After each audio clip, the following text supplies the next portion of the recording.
messieurs les ministres plutôt, rebonsoir ou rebonjour à vous et à vos équipes qui travaillent à vos côtés, Alors moi je vais axer l'intégralité de mon intervention sur un des axes stratégiques du PSE, à savoir la transformation structurelle de l'économie et la croissance. Des investissements publics massifs dans les infrastructures ont été à l'origine de la croissance, d'une croissance tirée par le secteur public, qui ne s'est pas traduite réellement par une transformation structurelle de l'économie et qui quelque peu a accru la vulnérabilité liée à la dette du Sénégal dans un contexte d'une faible efficience de l'investissement public. Je vais m'expliquer. On peut conclure à un échec de la transformation structurelle parce qu'une transformation structurelle est une migration des travailleurs, des secteurs et activités à faible productivité vers les secteurs et activités à forte productivité. Et cela passe naturellement par l'augmentation de la part du secteur manufacturier et des services à forte valeur ajoutée dans le PIB. Et il me semble que le doyen Mohamed Lamine Cham et Abbas Fall en ont parlé ici. La baisse de la part de l'emploi agricole et le transfert de travailleurs vers les autres secteurs plus productifs, à savoir par exemple dans l'industrie. La mise en œuvre du PSE a privilégié le développement d'infrastructures liées au transport, ce qui est tout à fait salutaire, parce qu'on ne va pas dire que c'est négatif, c'est très bien de le faire, Monsieur le ministre. Donc, c'est lié, je peux citer le nouvel aéroport, le TER, le BRT, des infrastructures pour le sport et les loisirs, le stade Abdoulaye Wade, Dakar Arena, et des bâtiments administratifs, notamment le building administratif qu'on peine à intégrer, Monsieur le ministre des Finances, peut-être le futur Premier ministre de Ousmane Sonko. Alors, je dirais simplement que il n'y a pas ici de diversification des exportations en 2021.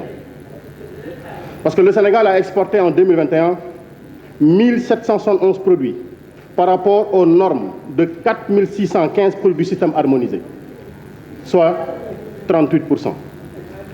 Il y a l'indice de complexité économique qui dépend de la quantité de compétences et de savoir-faire nécessaires à la production. On considère un pays comme complexe s'il exporte non seulement des produits très complexes, mais aussi un grand nombre de produits différents. Et l'indice de complexité économique du Sénégal est passé du 87e rang en 2014 au 97e rang en 2021, soit une perte de 10 places. Sur la valeur ajoutée entre les secteurs, il est resté globalement inchangé sur les 20 dernières années, avec la prédominance du secteur tertiaire et une contribution limitée du secteur secondaire. Parce que quand on dit la transformation structurelle de l'économie, on avait en 1999 une structure de l'économie qui était particulière. En 2012, quel constat pouvons-nous en faire? En 2024, en 2023, disons, quels sont les constats? Je vais rapidement aller à la lecture. Pour le secteur primaire, nous avions en 1997 et en 2007, de 1997 à 2007, 14,9%. De 2008 à 2013, 14,6%. De 2014 à 2021, 14,8%. Sur le secteur secondaire, nous avons de 1999 à 2007, 24%. Répartis ainsi, industrie 20,3%, secteur extractif 0,3%, énergie 1,1%, BTP 2,3%. De 2008 à 2013, il est sur le secteur secondaire de 22,8%, 24%, 22,8%, répartis ainsi qu'il suit. Industrie 16,7%, secteur extractif 2,3%, énergie 1,6%, BTP 2,1%. Et de 2014 à 2021, il est à 23,6%, 24%, 22,8%, 23,6% de 2014 à 2021, avec une forte volonté de transformation systématique de l'économie. Quel constat on peut en faire? Quelles conclusions on peut en tirer? Sur le secteur tertiaire, on était de 1997 à 1999 à 2007 à 50,8%. De 2008 à 2013, on est à 53,1%. De 2014 à 2021, on est à 51,7%. on parle de transformation de l'économie et de la croissance. Il y a ici un constat qui est réalisé toutefois. Il y a le contournement du secteur secondaire par un redéploiement dans le primaire. Et le président Seydou Gueye l'a tout de suite développé pour la question de l'industrialisation. En lisant le rapport ce matin, on s'est rendu compte qu'on a quelque peu minimisé le rôle de l'industrialisation dans cette transformation de l'économie. Mais c'est fondamental, quelque peu. En fait, je l'ai lu, Monsieur le ministre, vous aurez le temps de répondre. C'est juste des analyses que je suis en train de faire, s'il vous plaît. D'accord?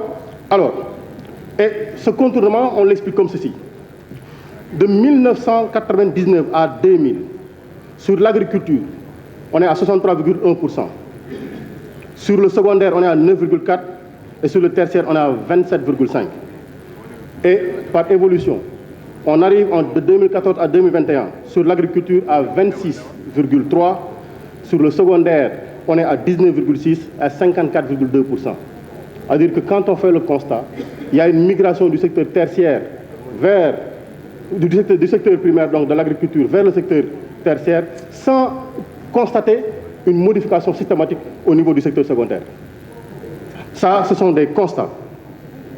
Et donc, j'aurais pu faire des développements sur la question de l'efficience ou non des investissements, en travaillant sur les investissements sur le calcul ICOR. On aurait pu le faire pour aboutir à des conclusions. La norme A3, le Sénégal est à 4, en 2021. J'en viens à la situation du FMI, au rapport du FMI de juin 2023. En 2023, l'évaluation de la gestion des investissements publics du Sénégal a mis en exergue la faible efficience des investissements publics depuis 2019. Parce que selon les services du FMI, 2 facteurs expliquent le score faible de l'efficience. Il s'agit de l'absence de critères clairs pour la sélection des projets et par l'exécution des projets d'investissement public par des transferts de fonds aux agences publiques sans un contrôle sur les dépenses. Alors, j'aurais pu également continuer ce développement. Je passe dessus. J'en viens à l'indice de développement humain.